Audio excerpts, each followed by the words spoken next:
right. Hey, everybody. Thank you so much for tuning in to another episode of idoaffirm's Affirmation Conversation. My guest today is Miss Elizabeth Boatwright. How are you, Elizabeth? I'm dandy. You look really dandy. Your face and your disposition is like the definition of dandy. Aw, it's July and it's just beautiful where we are. So It is beautiful. it's So, not hot. oh, you know what? It's not really that hot here in the Virginia area. It's 84, but it's raining on and off. So, how's the weather where you are? I want to say it's like maybe 80 degrees. Ooh, you got a lot of sun too. It looks gorgeous over there. We don't, it's 72. What the heck? It's 72. Okay, first of all, I have people at home today, my hometown, St. Louis, complaining to me that it's literally like 95 and you're saying it's 72. 72 on July 5th.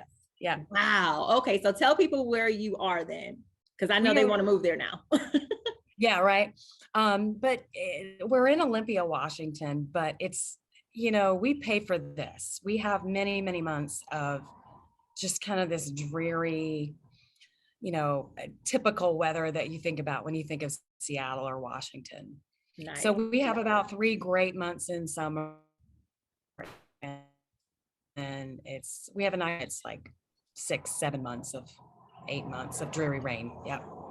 Well, then you guys deserve that weather that we do. Oh my goodness.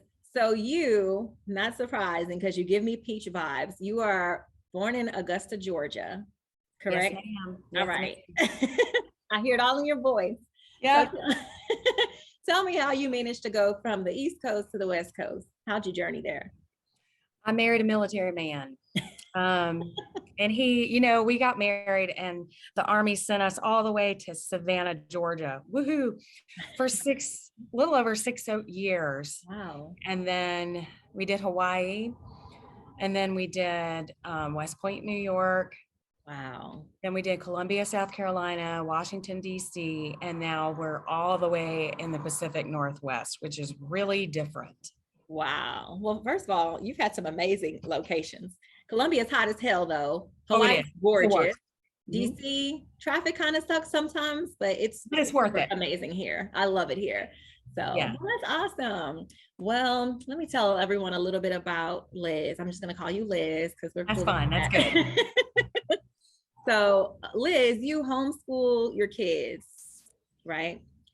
I do not blame you. There's way too much stuff going on in the world these days. My daughter's 17, so I didn't get the opportunity to do that. But I think if I ever started all over again, that would be something that if I didn't personally do, I would have someone come to my house to do it because it's just so much to fear.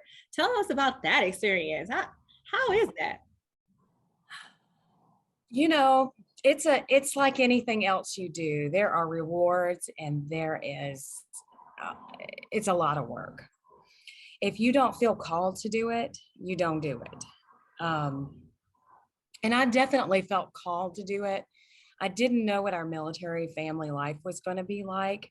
I knew the only thing we could count on was changing school districts. So I felt like I could manage some sense of consistency for the kids if I could just do that. Plus it would give me a project. I needed something that I could do.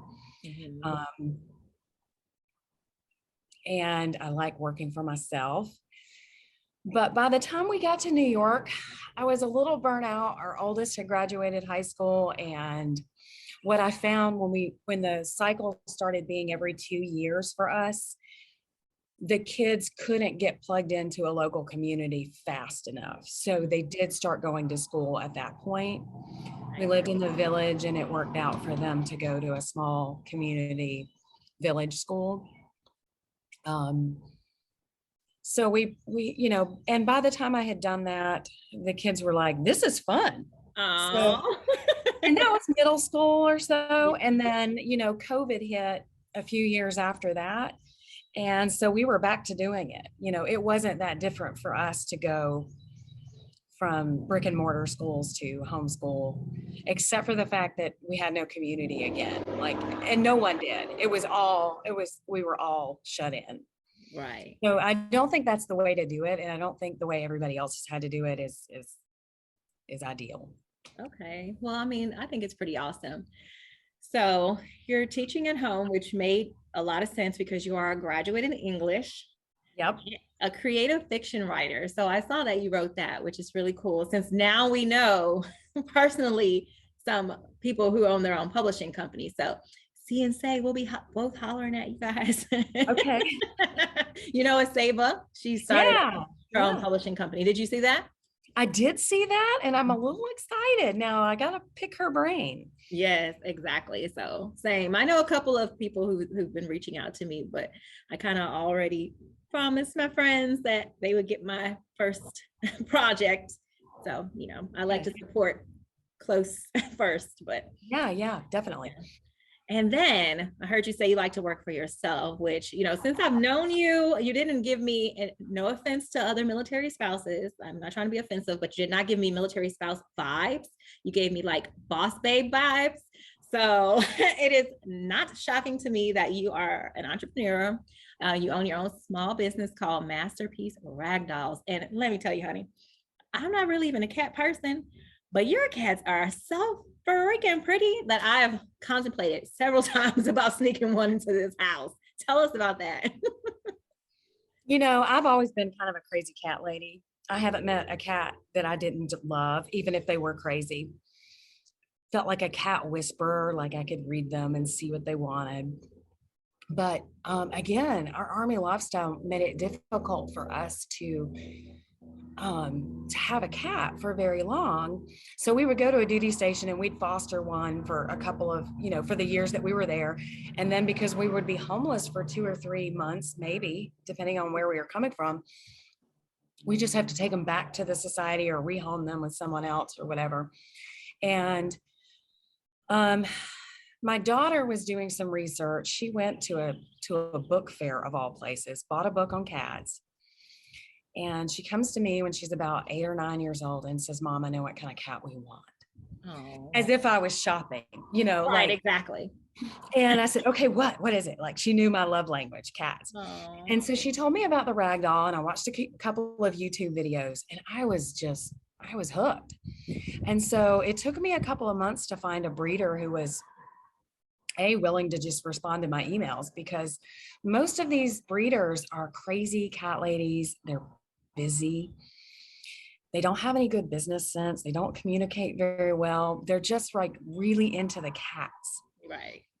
And so I finally got one to respond, and we bought our first Ragdoll.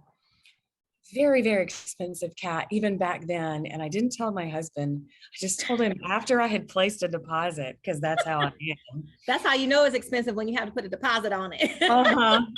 And you know what? It's better sometimes to beg forgiveness than ask permission. Oh, so that's what I did. My work ethic. So we brought this cat home, and my husband was like, oh my gosh, this is not a cat. This is a princess. It's gorgeous. She was drop dead gorgeous and so sweet and docile, and used the litter box and didn't tear up our house. And then, you know, I just kind of, I said, well, because working outside the home as a military spouse was hard. And the kids had gone back to school. I needed a project. I'd finished my undergraduate in English. And I said to him, what if I just got a couple and we bred a few? And once he saw dollar signs, he was okay with it. But even I know that's right. Felt like there was this kind of like, this cat is, you know, this cat's now in my stuff, or there's cat hair everywhere, or whatever. But do you know, we sold our first litter. I could have sold that first litter 3 times. And he was in it. Oh.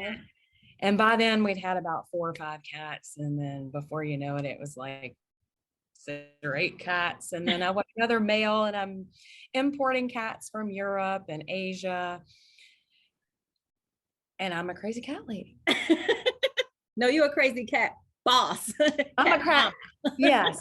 I'm a cat doula. You're a cat doula. Girl, you're so crazy. I am crazy. I have a background in theater. Let me not start making you cough, or you can't make me cough either, because we both be on here not getting through this conversation. Right. Right. coughing our lungs up. Yeah. Sorry, I won't be funny. I can't stop laughing and my cheeks hurt and you're not even trying. Oh gosh. Well, okay, you guys, if you haven't noticed yet, which you probably haven't because we cannot stop laughing at each other, it's because we are about to talk about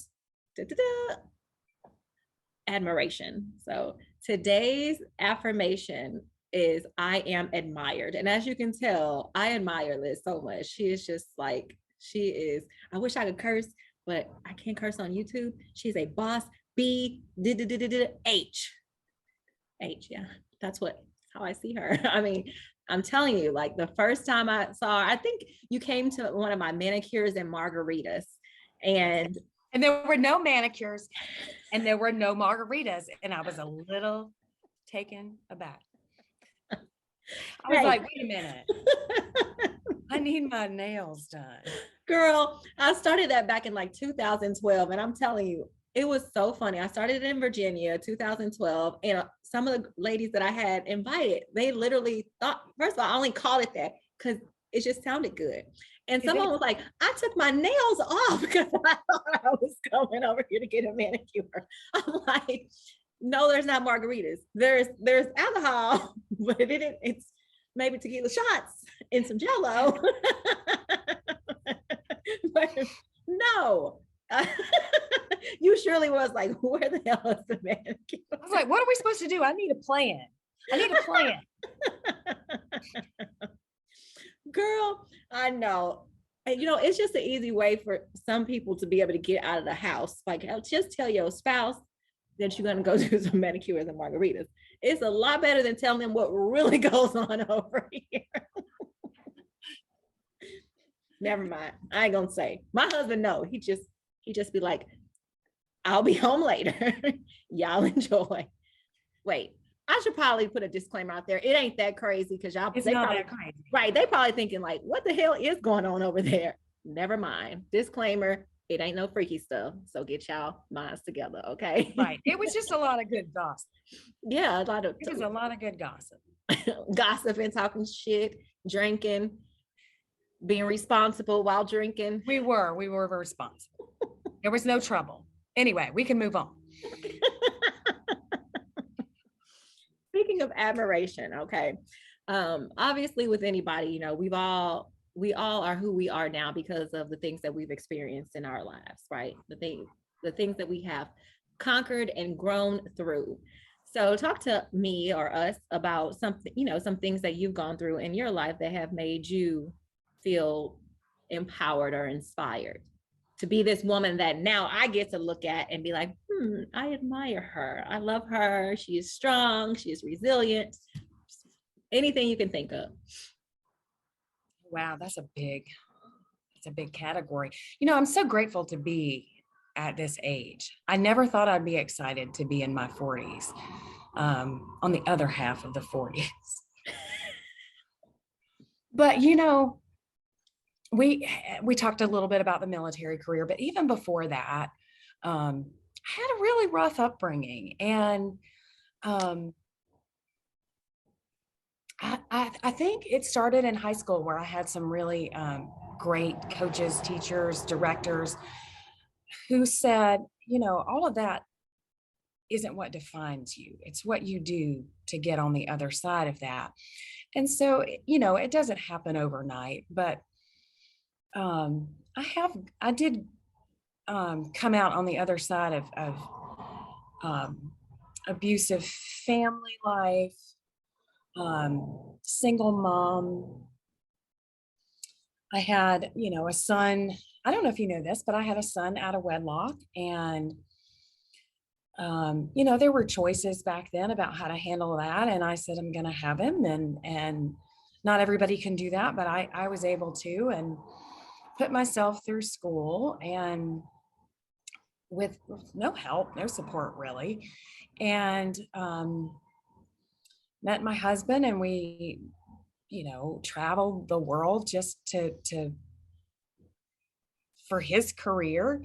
And, even through that process, I did have to go through some mental gymnastics to still recognize that Elizabeth is a person in and of herself, and not just a wife, not just a homeschooling mama, not just a teacher, not just a, a mill spouse, and so I think, I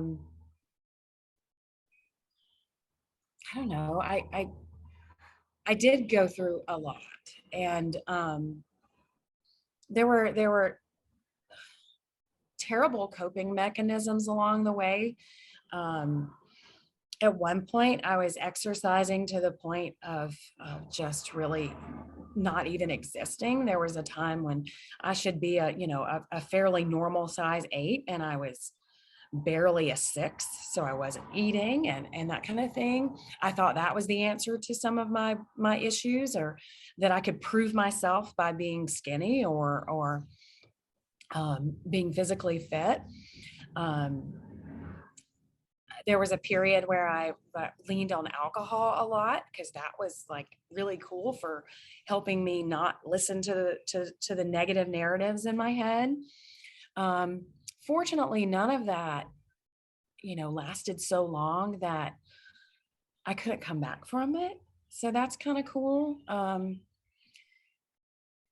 I wanted my kids to admire me, when I saw myself in a place where I wasn't the best version of me, I was able to come out of that. And they do admire me now. My oldest is 25, and he calls me once a week to tell me how grateful he is that I'm his mom.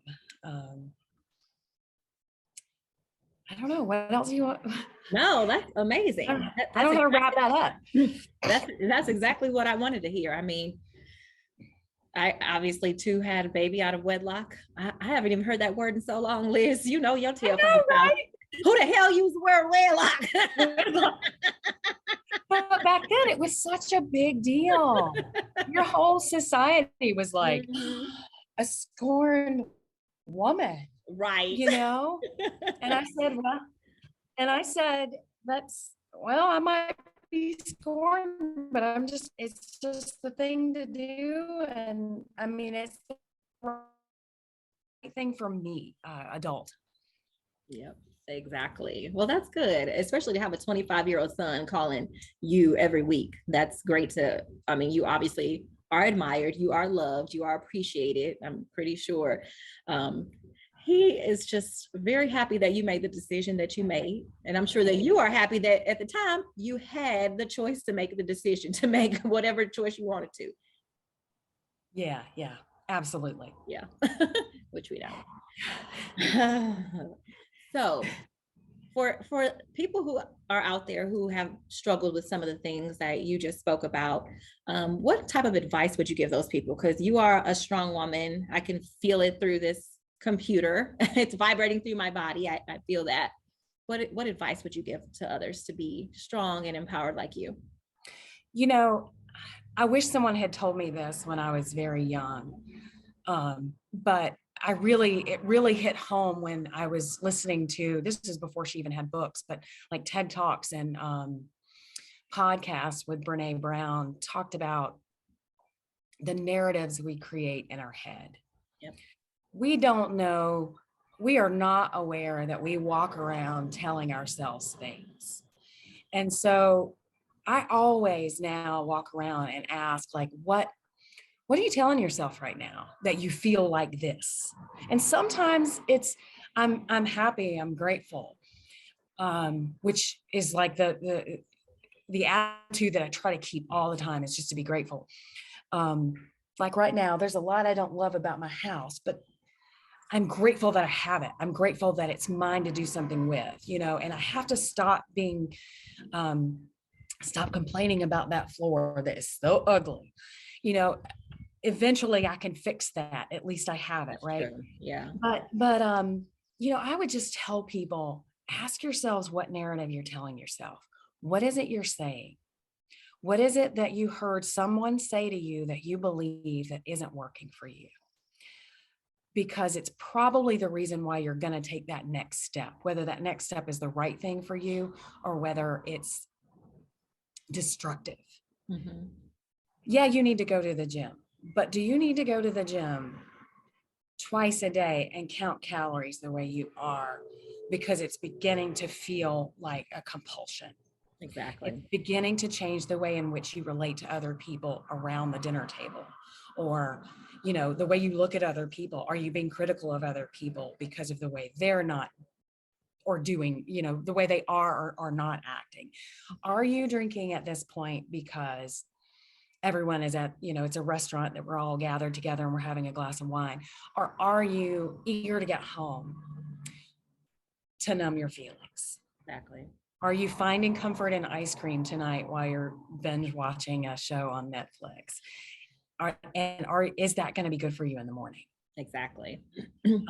And there's a lot of stories we tell ourselves, you know, just they're so, I wish I had a better word for it, but they are counterintuitive. They are, and they're nefarious. They're Exactly. just, yep. Like, you're not good enough because he looked at you that way. Yep. You're not enough. You don't deserve that. Mm-hmm. Or you do deserve that. Right. It's stupid stuff, and it's simple.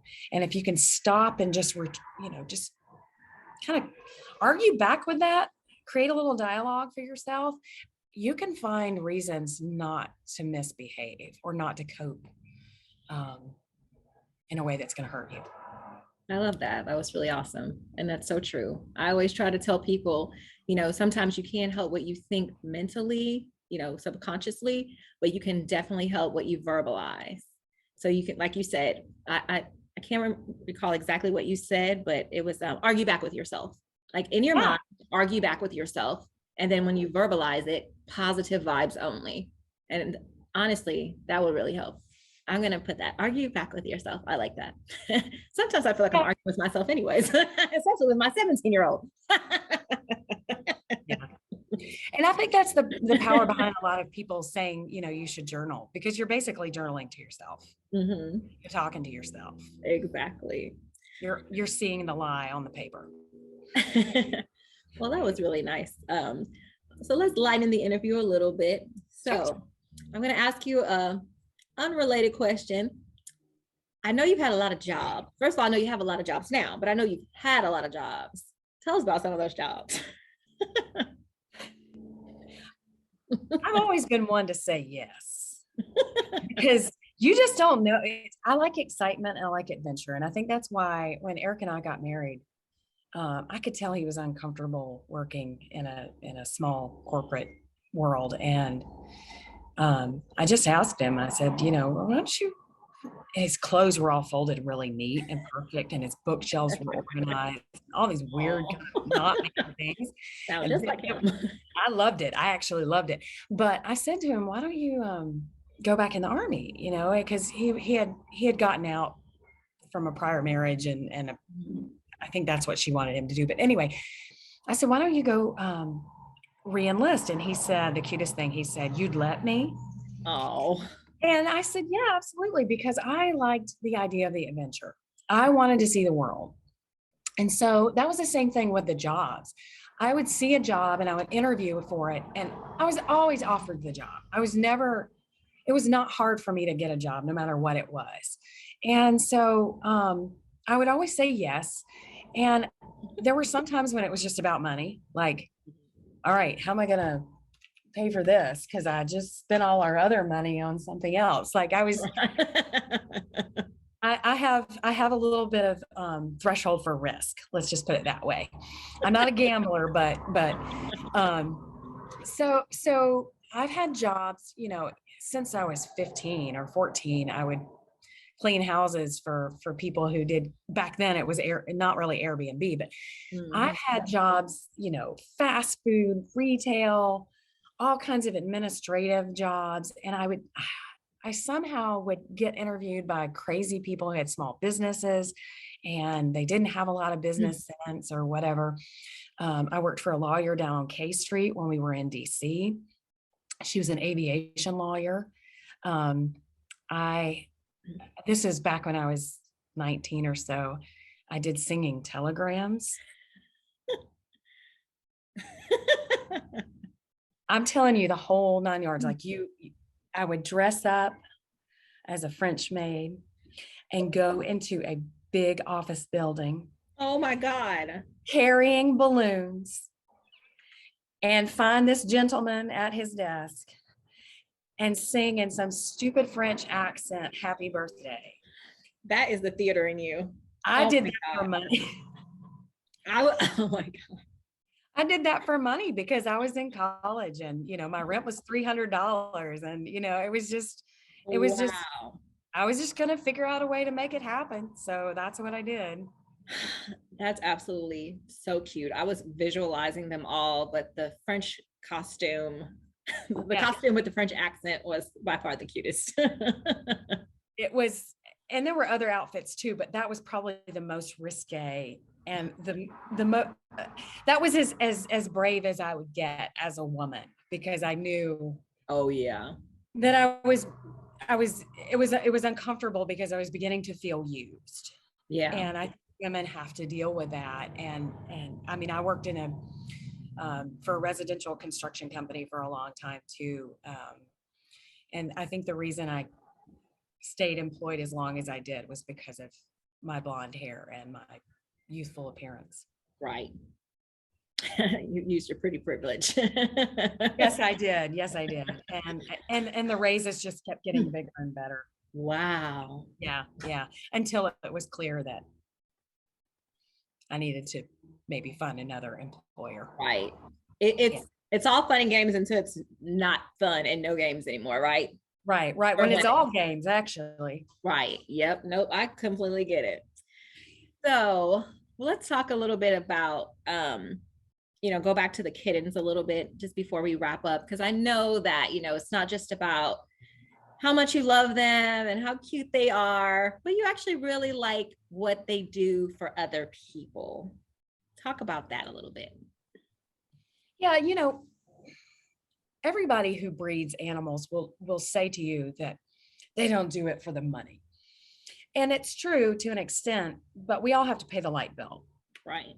And we do make enough money to support the business and make it worth my time for working. And when we first got into it, of course, that was Eric saw dollar signs and business and success in that way. But as I got into it, what I found was that I really cared about every single person that I was going to interact with. I would have conversations. So everybody that buys a cat from us, we don't just start out with, okay, this is what it costs and yes, you can have it. We start with a small interview where they get to know me and I get to know them a little bit, so that I can cater what it is that I have, not only just colors and patterns of particular cats, because Ragdolls have a lot of different, there's a lot of different patterns and colors out there. Yeah. But also, is it a family with two small children? Do they need a confident, rambunctious, outgoing kitty? Or is it a retired elderly lady who needs a lap cat, who's probably going to be good with the runt of the litter? And so as I'm looking at these cats and I'm giving them baths, and giving them vaccines and medication, or weighing them, studying them, I'm thinking about that family or what family that they could potentially go to. They haven't been selected yet, but I'm looking at this kitten and I'm thinking, this really reminds me of Hazel. Hazel talked about how she really wanted a lighter color kitten and she wants it to have some personality and some spunk. And this is it. And a lot of people want to choose. They want to come and they want to visit the cattery and they want to see all the cats. And I'm more than welcome. I'm so open for that because it takes the pressure off of me. Mm-hmm. But I also want them to be open too, so that I can say, look, this is the one. I wish I had one to hold up right here. Right. This is the one for you. You might not know it yet, but this is a really good cat for you based on everything that you've told me. Would you like to come visit? And in my Google reviews, a lot of times people don't talk about the cat as much as they talk about the relationship that they built with me. And I didn't even think I was a people person. But when you're meeting a need, and it's something that you can bring to the table for them, even people who aren't people persons become people persons. Like I don't want them to walk away with one of my furry babies and be unhappy for 13, 18 years, because that's how long these guys live. Wow. Well, that's amazing. Yeah. See, you're very admired by your family, by me, by your kittens, by your kitty parents. It's amazing. It's hard to say that I'm admired, but that's probably true. It's probably true. People come to me with it, wanting advice, and I guess that's the reluctant leader. That's right. Because I'd be calling you all the time if I owned a kitty, because I don't know anything about them. I'm just, do I put it in they don't go in cages, right? See, I don't know. No, they don't. They don't. I know. But if you decide, I'll be there for you. My daughter doesn't really like cats, but she does. She likes cats. And I think yours are like gorgeous. Yours would be just like hanging out in my Beamer with me. Like, let's go for a ride. I don't know if they like car rides, but they do. Many people send me pictures of their cats sitting on the front seat with a harness on, like a dog. Yes. Or they carry them in these backpacks that are made of like plexiglass bubbles. Oh, yeah. Air. I think I saw one on your page, maybe. Did I? I'm sure you did, because when I go to the hair salon or I go get my nails done or something, I take one with me, and yeah. Well, that is so sweet. So if you had a quote or a tagline for life, what would that be? For life? Oh my gosh. Yeah, or just for your life, I mean. Oh my gosh. I know I was supposed to have thought of something. Well, I know for your business, you have one. You can use that one. You said connecting families with a lifetime of furry companionship. Furry companionship. Connecting families with a lifetime. Let me write this down, and then y'all can edit that part out. Connecting families with a lifetime of furry companionship. I love that. That would be my business tagline. My personal tagline would be listen to the voices in your head and argue with them. That's right. I like them. Argue back with yourself. Argue back. Not in public, because then people might think you're kind of. Unless you're wearing an ear pod, and then people don't. I know AirPod people. I'm an AirPod person, but I only wear it like when I'm in the house, actually. Yeah. But when I'm out, I'm like, are you talking to me? And I'm like, oh no, okay, never mind. You got your AirPods in. It's so annoying. It's still annoying to me too. I'm not ready for that world that talks to itself, and then I have to discuss whether or not. I know. I think strangers are talking to me all the time, and then they're like, it's my AirPod. I'm like, oh crap, my bad. Carry on. Well, I thank you so much, Liz, for being here with me today and allowing me to see your beautiful scenery. Usually I do mine on my back porch sometimes, but it's kind of storming here today. So I'm in the basement, freezing, getting goosebumps, even though I just got my legs freshly waxed an hour ago. So hopefully the hair grows slow. Yeah. But I appreciate it. Love you. And I hope you're feeling better. And thank you. Thanks so much for being here. Thank you for your patience with me through this whole process. And I'm honored. I'm very honored. I appreciate you. Of course. No problem. Bye. Bye-bye.